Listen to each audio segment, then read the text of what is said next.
The indie game is Noita, which I'm aware that a lot of people have already talked about Noita, but you know, it's another Patreon request. So I'll talk about Noita. It looks fun anyway. Fun and simple. At least it won't take like 30 hours of gameplay to cover it, right? Yeah, this was a rough one. Noita is one of those games. I mean, you played them all before by now. Roguelikes have been around for over a decade at this point, popularized in the indie genre. And Noita is no different. I mean, it has its own unique little spin that keeps it decently entertaining for however dozens of attempts it's going to take you just to beat it once. I'm not going to sugarcoat it. Just based on the gameplay in this intro, you'll most likely know if you have any interest in this game. I mean, it's an indie game with an 8-bit art style. I guess it's hybrid 8-bit, 16-bit, you know, if you want to be sort of technical. You already have a pretty accurate idea of what this game is in your head, I'm sure.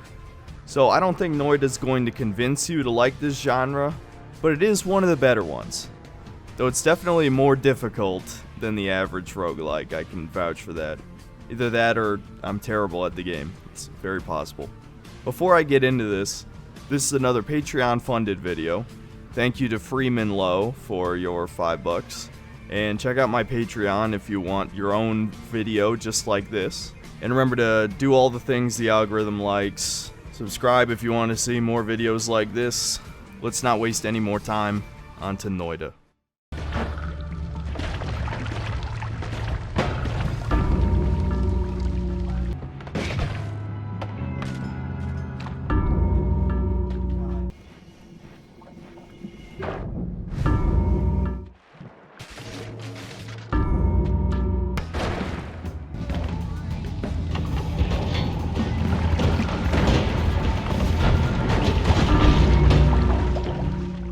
So if somehow you haven't played a roguelike or roguelite by now, essentially they are brutally difficult games where you only have one life, and if you die, you have to start all over again. Now, I'm not going to get into the technicalities of the genre because I really don't know all the details myself, and it really doesn't matter. But essentially, the difference between roguelikes and roguelites is that roguelikes are more close to the original game Rogue, where, yeah, if you died once, you had to start the game all over again. Pretty much nothing carries over. Whereas roguelites usually make some kind of progress with each run, and eventually you're going to win because you'll build up enough progress in between runs that you'll have a stronger start each time. In the case of a game like Rogue Legacy, if you beat a boss, the boss stays dead even if you die. So these little progress markers definitely makes it more digestible to people who aren't a huge fan of the genre. I'm not particularly experienced with it myself. My favorite is easily Binding of Isaac. I love Binding of Isaac. Excellent game, insane amount of content, has been updated countless times, you know, got a remake, and is still going to have one more expansion before it's done, which I will likely cover when it comes out. Noita is definitely closer to roguelike than light. There's very few things that carry over between runs, some of which are kind of spoilery, so I don't know if I'll really cover that, but for the most part, nothing carries over. You die, you die. And this game is brutally difficult. Either that or, yeah, I suck. I mean, it's very possible that I suck. It took me 74 attempts to beat this, which I'm sure is above average. I'm not going to lie and say that I'm like some kind of god gamer or anything. I don't really play bullet hell games, and near the end, Noita turns into one of those. So essentially, there's no real plot. You're going through several levels of this huge mountain as you dig deeper down to reach the bottom. Obviously, you're not really told what's at the bottom, even if the character knows already. So yeah, I mean, you're playing it for the sake of playing it. It's like a classic game, you know?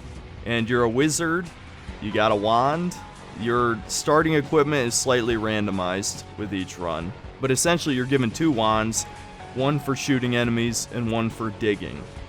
Because this game is sort of like a hybrid between Terraria and Spelunky. in a lot of ways. Which I was not a fan of Spelunky, but this is better than Spelunky, if you ask me. So you explore all these randomized dungeons with each level. You collect treasure from dead enemies, and hopefully find better wands in each floor, and steadily go deeper down, and it gets more difficult, and eventually you fight a final boss and you win. So it's pretty simple in that way. So what makes Noita stand out from the rest? Well, mainly the wand mechanic, right? So these magic wands, after you get to the bottom of a floor, you're taken to a holy mountain, right? Which gives you a slight health upgrade, gives you a store that you can spend your gold on, and allows you to choose one of 3 perks, which are also pretty important, and then you just progress to the next floor. Well, in these holy mountains, you can tinker your wands, which essentially means you can swap out any of the magic spells between the 4 that you can hold in your inventory and your item bar, where you can bank a lot of spells for later use, right? Wands have a bunch of different stats, right? There's capacity, there's 2 stats that essentially mean rate of fire. There's the amount of spells that it can cast per shot. There's its total mana capacity and regeneration, because each wand has its own mana. Also, wands will sometimes have this shuffle stat, which essentially means it will randomly cast a spell from the list. And yeah, you don't want that, obviously. But there's a lot of them. And occasionally a wand can also have a built-in spell that it always casts. And so what you can do is they have spells that have timers and also triggers on them, right? Because there are certain spells that just explode in front of you. You can blow yourself up and kill yourself, which is where a lot of the difficulty comes in. I think I've killed myself more in this game than enemies have killed me.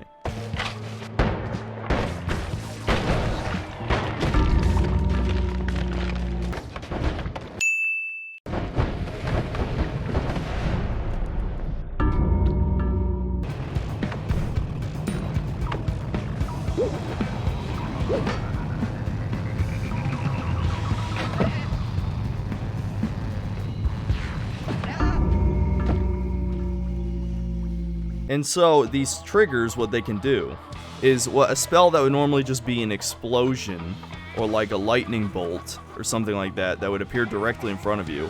You can put a trigger before it and it'll explode after the first spell casts.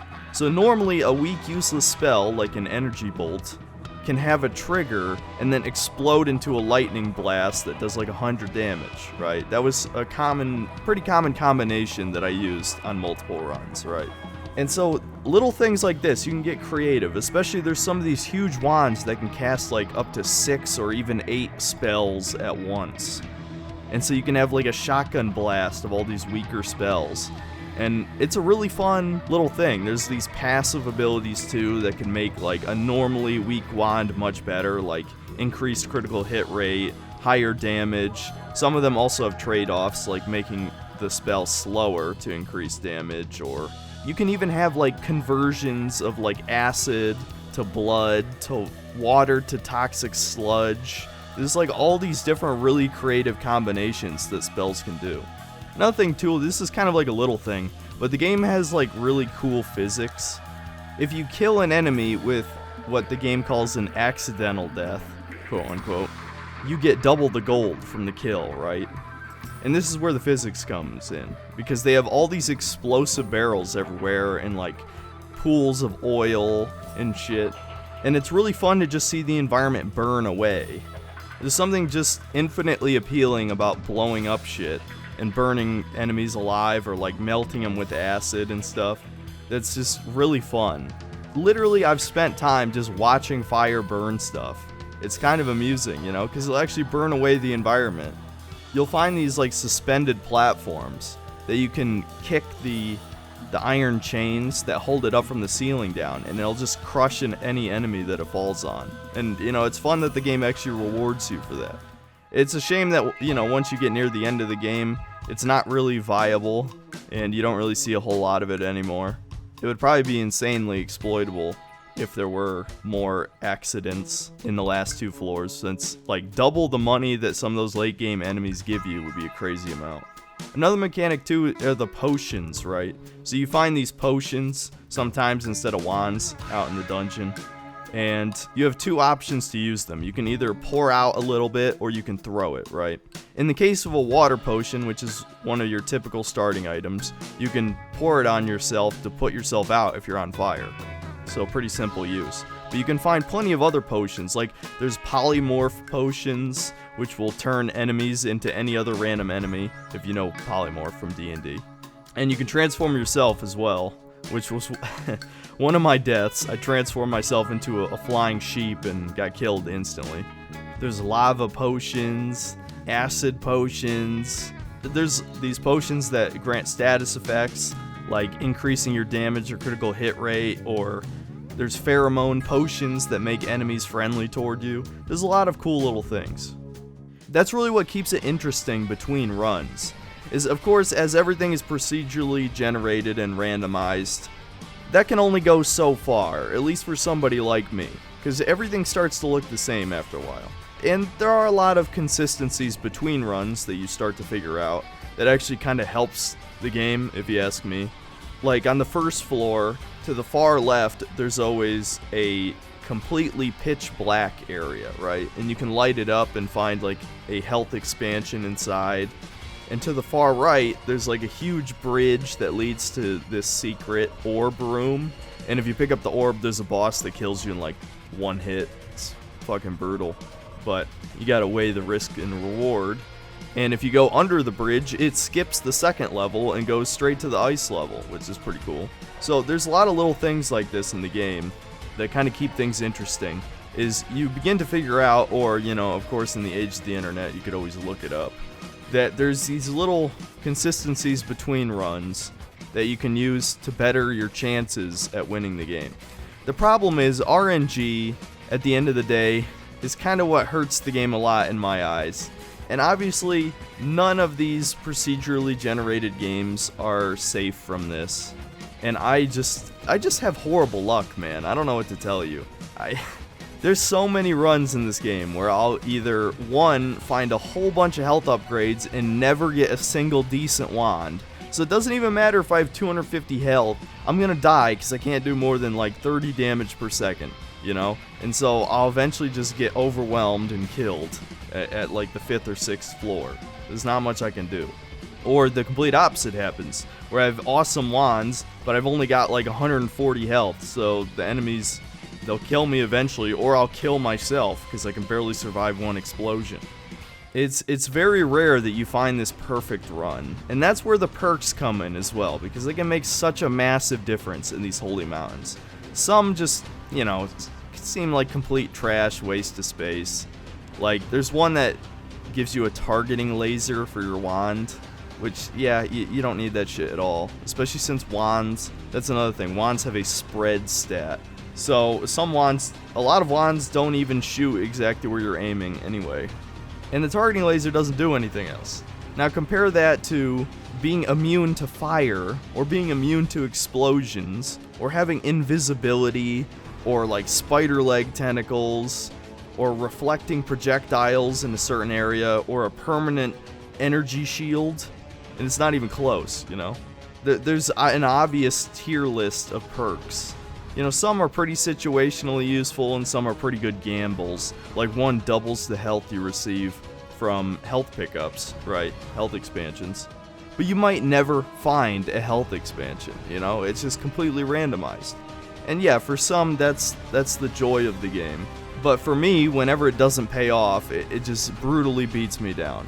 I debated several times just making this review without having beaten the game, because 30 plus hours is a long time in this game. The game is probably about an hour long, and that's, you know, assuming you make it through every floor. Most of my runs were probably 20 minutes, maybe 25. You know, it crushes your soul over time. This is not like Binding of Isaac, where you'll find your god tier item combinations and you're just guaranteed to win. No, there's no guaranteed win in this game. It's probably good that it's more skill based than RNG based, but I'd say RNG is still important enough that no amount of skill can overcome being stuck with a wand that only does like 10 damage per second. Like, you just won't stand a chance. And no matter how many wands spawn, sometimes you'll just never find, you know, a wand with infinite spells that deal, you know, a significant amount of damage. Because of course there's spells that have limited uses, and those spells refresh every floor, so you're encouraged to keep them around. And it can be fun to try and like balance between like, okay, I use my weaker infinite ammo or, you know, my more powerful limited ammo. But no, man, I don't know, it could just be my terrible luck, but there's probably at least 20 runs in there where I never got a decent wand. So generally, this is the type of game where if you make it past the 5th floor, you have a decent chance of winning, because the difficulty is not really that consistent. There's a couple significant jumps, especially if you're new to the game. The 3rd floor and the 4th floor can be brutal jumps in difficulty, especially if you're unlucky enough to get a bunch of enemies spawn right near where you drop in. Because when you drop into a new floor, you're in a tiny little space, and so if there's like 10 enemies surrounding you, you're fucked, pretty much. Like, there's not really much you can do. You can't fly back up that chasm unless you have like a levitation upgrade. I probably have 5 deaths just from the first room in a new floor. Yeah, I mean, the amount of times I died in Hissy, I don't know how to say it, Hissy base is countless. Like, I died so many times because it really is a significant jump up in difficulty, you know? That's how you know if you have a bad wand or perk setup, that floor will beat you down. And then, once you get to the vault, that's when enemy spam is insane. That's my biggest problem with this game. This is something that you'll realize, maybe this is a minor spoiler, but not really a story spoiler, just a gameplay and dominant strategy spoiler, if that matters to you. But once you get to the vault and the Temple of the Art, which is the final floor, you realize that it makes more sense to just run past enemies than to kill them. You can't possibly kill every enemy. They're just too powerful, too numerous. Why not just run straight past them? This is where the movement speed and invisibility perks become some of the best in the game. Because realistically, you're not going to be able to kill every enemy. Maybe you'll get lucky, and there's a perk that makes enemies fight each other. And that's pretty cool. I like that one a lot. And maybe you can squeeze past that way. But I can assure you, there's just no way you're going to take out those countless enemies. Just fucking run past them. The final boss is easier than the last 2 floors. That's what makes it so brutal. I died the first 2 times I got to the final boss because I was just choking, you know, I was so nervous. It's like, it took me this many runs to get here. I don't want to fuck this up. I fucked it up.